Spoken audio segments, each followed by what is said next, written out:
what was going through my head is the fact that I knew that this band wasn't getting credit for what they were doing.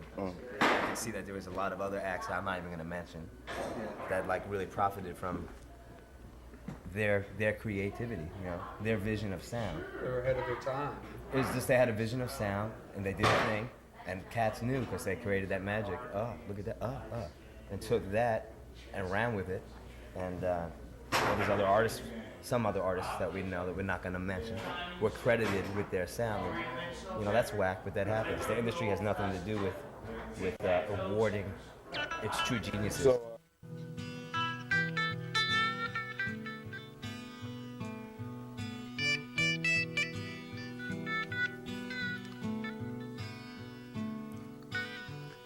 I didn't know it took so long. I didn't know I wasn't so strong.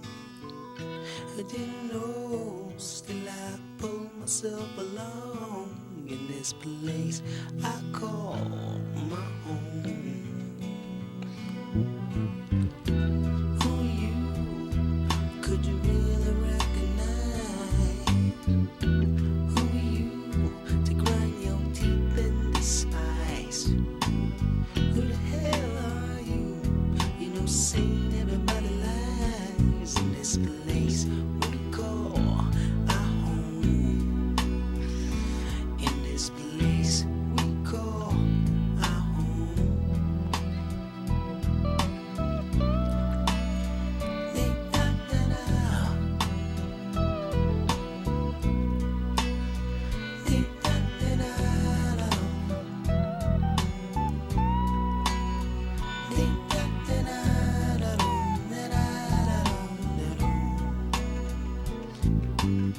Said you can't believe what they do and what they say. Said you can't believe, still you do it anyway. Would have thought by now you might find a better way in this place we call our home. In this place we call our home. In this place we call our home. In this place we call our home.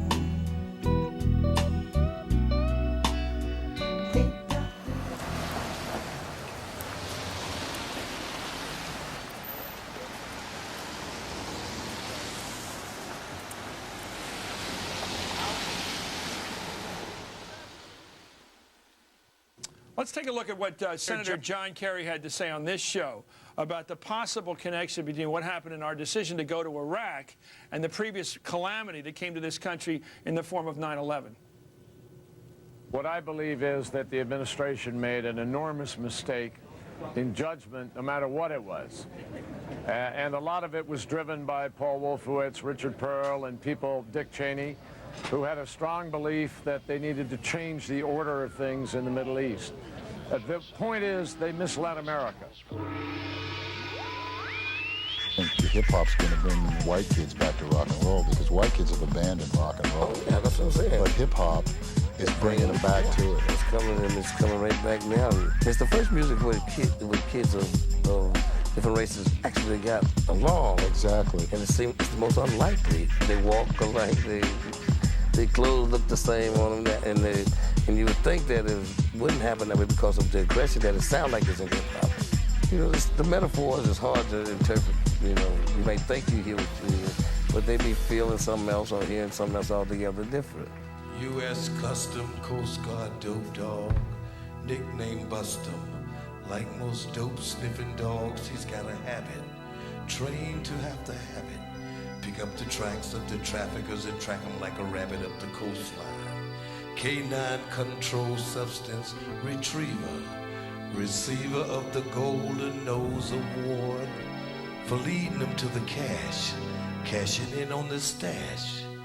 Now he's in line for his issue of the booty. Never do he do a line in the line of duty. He's a dope dog. U.S. Custom Coast Guard dope dog. Keen sense of smell, tracking the telltale trails of cartel dope boats. Big dope, never a gram, OZ kilo, too low key. Gotta be tons of P-blow, bales of lumbo, while other dogs are sniffing one another's tail. He can track the profit from a dope sale straight to the stink account. Big banks, banking on laundry, dirty money not stinking. As the wind blows, he get a whiff, he take a sniff, he just follow his nose. Old Mac Uncle had some drugs, C-I-A-I-O. And with those drugs, he bought some arms, C-I-A-I-O. There was a bang bang here and a snort snort there. Here bang, there snort, banging snorts everywhere. Old Mac Uncle starts a war, C-I-A-I-O. And the war on drugs is hell on a dope dog nose. It smells where the nose goes when the doors close, and the dealer wanna hide the dope in the booty, in the twat. Then they squat and make the dog sniff their bowel as they fart in his face. Damn, for a shitty $1/2.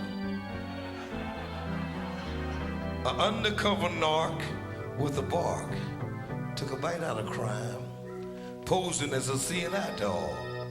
He bit the blind, the man with the cane made of coke.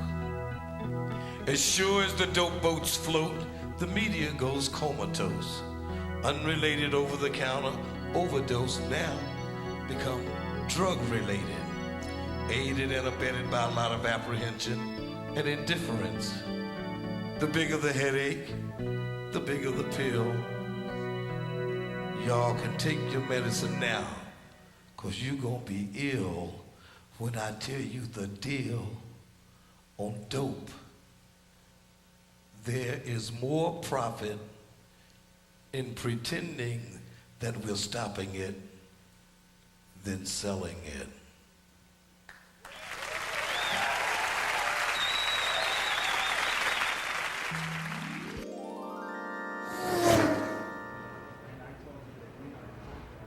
Well, as you guys know, I don't necessarily approve of them for my personal usage, but in the same hand, I do appreciate them as their value for what they can bring to the players. And,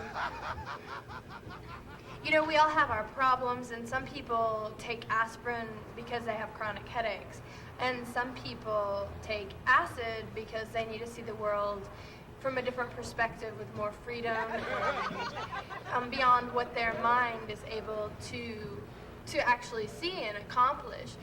And I think that it's important because it helps the band unify under a thought, and it frees everyone's mind so that we can flow into each other and give that message to the audience that they need, the message of freedom of the mind. And so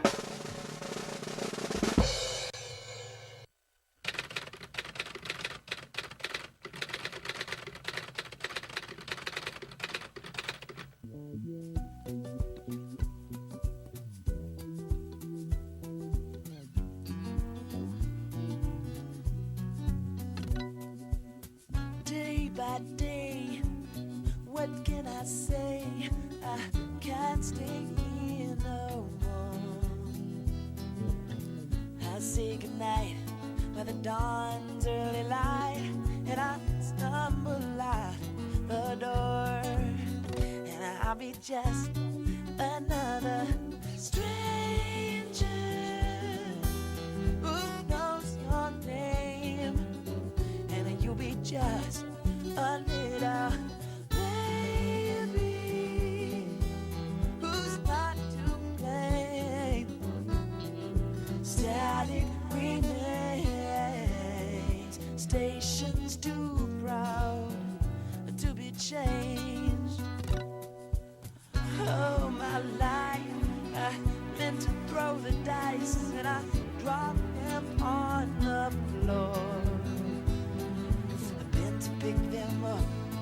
by the time I'd gotten up, you'd staggered out the door, and you'll be just another stranger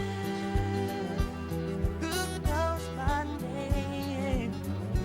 I'll be just a little baby who's not to blame. Home out of range, stations too proud to be changed. Here and there, my kingdom of despair, you know, I'd rather be alone. I turned to look, but the sound was all it took to remove me from my throne. And now I'm just another stranger who knows your name. You are just a little baby who's not to blame, because I'm just another stranger who knows your name. You are just a little baby who's not to blame. Static remains, stations too proud to be changed.